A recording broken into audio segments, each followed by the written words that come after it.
What if your package arrived by drone in 30 minutes? Autonomous delivery drones are taking off in 2025. Let's dive in. Autonomous delivery drones use AI, GPS, and sensors like lidar to navigate and deliver packages up to 5 kilograms. Powered by electric motors, they avoid traffic and reach remote areas.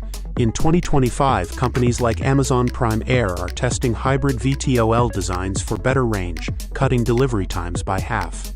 Amazon's Prime Air targets 30-minute deliveries in the US by late 2025, while Zipline delivers medical supplies in Africa with over 100,000 flights. Walmart's testing urban drone hubs in Texas. These leaders use AI to optimize routes, reducing emissions by up to 90% compared to vans. Drones cut delivery costs by 40 to 70% and emissions significantly, perfect for last-mile logistics.